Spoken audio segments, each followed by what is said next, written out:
60 Minutes, Rewind. It's been called the toughest law in America.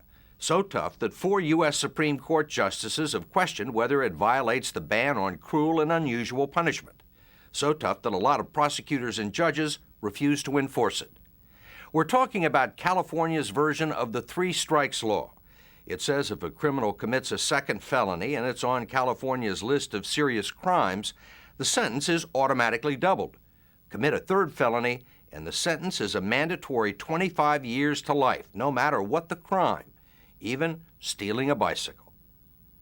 Just ask the thief, Stephen Bell, a 36-year-old tree trimmer from Citrus Heights, California, who is awaiting sentencing and facing punishment worthy of a murderer. How much time are you looking at? 35, 25, 35 to life.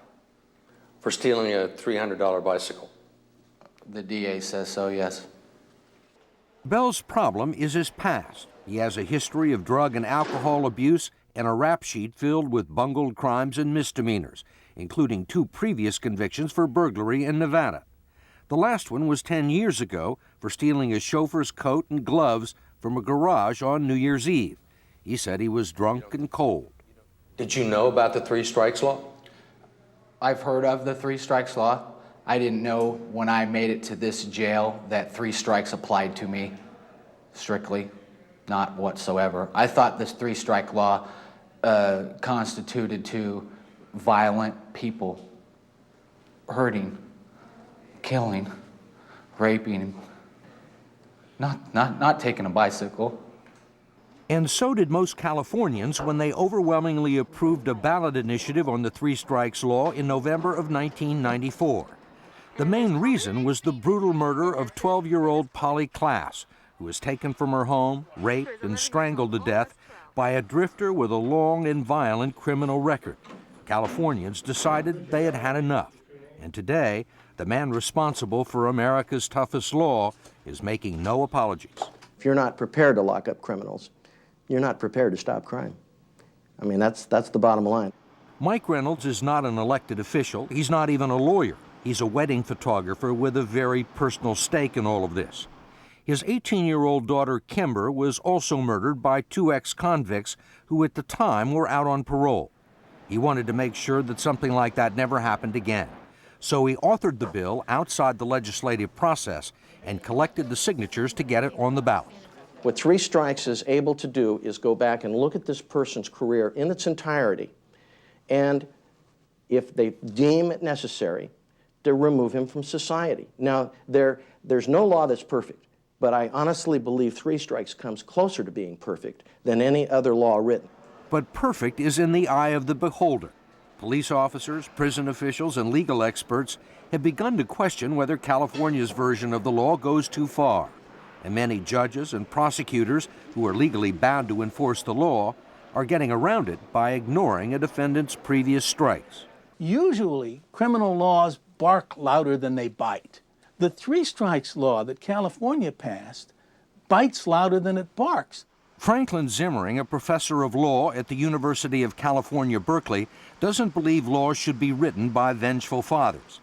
He says the law was passed in the heat of passion and that no one bothered to read the fine print, which gave this homeless man a 3rd strike and 25 years to life for stealing 4 chocolate chip cookies, and this man the same sentence for stealing a slice of pepperoni pizza.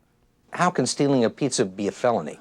There is a provision in California law that says that if you have a prior conviction for any theft felony, any theft, even a petty theft that is normally a misdemeanor. Even a pizza? Even a pizza. Anything of value then is escalated by reason of your previous record to felony status.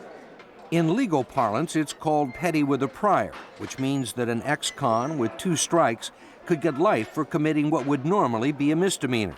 Professor Zimmering says the law is arbitrary, unfair, and silly.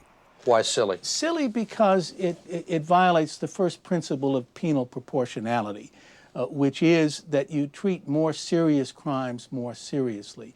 And so in a sense, it doesn't make any difference whether you are committing second-degree murder or burglary or petty theft or possession of marijuana. He claims the bicycle thief and the pizza thief with 2 priors are not unusual examples, but representative of the kinds of people being locked away in the California prison system for 25 years to life at a cost of $500,000 each. The law is already responsible for 1/4 of the state's prison population. California now has more than 50,000 prison inmates sentenced under the 3 strikes law, and more than half of them are serving time for nonviolent crimes, things like drug possession, theft, and forgery. Here at Folsom Prison, some inmates got their 3rd strike for offenses so petty that under ordinary circumstances, they wouldn't even have been prosecuted. What was your last conviction, and how long are you all here for? I'm here for my 3rd strike for possession of rock cocaine, 5 rocks, and I have 25 years to life. And I got 25 to life for shoplifting a pair of Levi's. And I was convicted of petty theft of AA batteries, and I'm serving 25 years to life. 2 AA batteries? Yes, sir. And you got life for stealing a pair of blue jeans? Yes, sir. Shoplifting, no use of force or violence, nothing. None of these men is what you would call a solid citizen. They all have previous convictions for serious crimes, even though none of them has a history of violence. It's mostly theft, burglary, and drugs. But 3 Strikes author Mike Reynolds says it doesn't bother him a bit that most of the people being locked up under his law committed nonviolent crimes. The people that murdered my daughter, it started as a simple purse snatching. Would you lock up a person for life over a purse snatching? Well, it turned violent just like that. These guys pulled out a .357 Magnum, put it in her ear, and pulled the trigger, and never gave a New York minute about it. The story will continue after this.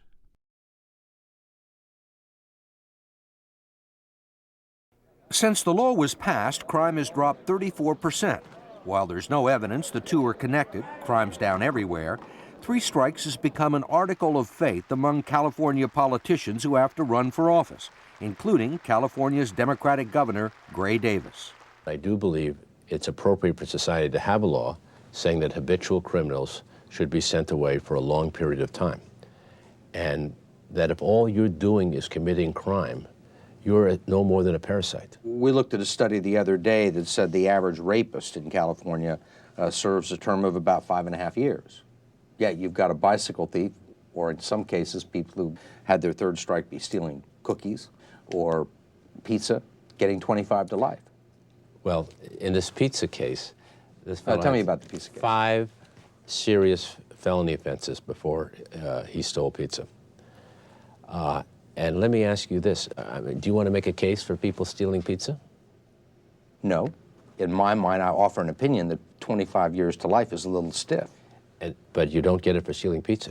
You get it for the accumulated offenses that occurred before you stole pizza. But if he didn't steal the pizza, he'd still be out on the street. And if he didn't commit another crime, he wouldn't go back to prison. That's the point. The point is, at some point, reform yourself, shape up, and be a good citizen. I have never hurt anybody physically, and I am grieved because of my past record, but it's there. It haunts me. It's haunting me now. Which brings us back to Stephen Bell, whose biggest mistake, aside from stealing the bicycle, was stealing it from a garage in Placer County. If he'd stolen it from a garage in San Francisco, he probably wouldn't be facing a sentence of 25 years to life. In San Francisco, which has had one of the biggest drops in crime in California, prosecutors and judges rarely invoke the 3 Strikes law. Unfortunately for Bell, he ended up with Placer County prosecutor Stephen Dragland. You think Stephen Bell is a serious or dangerous felon? It's not what I think. It's what the law says about his status. You think that the punishment fits the crime in this case? Stealing a bicycle? Life for stealing a bicycle? Well, that's an erroneous premise. The defendant was not convicted of anything that's remotely close to stealing a bicycle. He was convicted of residential burglary, which is breaking into someone's house. And that's what he did, and that's what he was convicted of. He broke into somebody's garage and stole a bicycle. That's what he did. Mr. Kroft, in California, an attached garage is part of the house. If you look at some of the specifics of Bell's background, I mean, the first strike was a residential burglary in 1984. He was 19. Stole a gun, stole jewelry. The second strike is almost comical. I mean, it's New Year's Eve, he's drunk, he wanders into somebody's house, walks by the bedroom, says, "Hey man, how you doing?" Then goes into another garage and steals a coat and a pair of gloves from a chauffeur. I mean, to me, this looks like somebody who's had too much to drink and doesn't know exactly what he's doing. It's not clear that he intended to harm anybody here, quite the contrary. What you have to remember is the defendant has been to prison, adult prison, 3 times. He went in 1984, he went in 1986, and he went in 1989. And you think the public needs to be protected from Stephen Bell? Yes. For the next 35 years? The defendant has made his choices and the law imposes the consequences. But 2 of the original jurors who found Stephen Bell guilty couldn't swallow those consequences. They found Bell more pathetic than dangerous. I think the consensus in the jury room was that the elevator didn't run to the top floor. Joe Wilcox and Debbie Holland both liked the 3 strikes law when it was on the ballot. I did vote for it, and it was to get violent criminals off the streets, not actually knowing that it meant 3 felonies and it could be nonviolent crimes. That's pretty much my understanding as well. They found out the law also applied to Stephen Bell when the judge asked them to certify Bell's previous convictions from Nevada so he could be sentenced under the 3 strikes law. Realizing that Bell faced life in prison, they refused to do it, risking a night in jail for contempt of court. For me, it's a moral issue. I mean, that's what I stood on. It's not the politics of it or whether it's the law or not. Morally, I'm opposed to sending a man to jail for life for stealing a $300 bike. And it's as simple and as complex as that.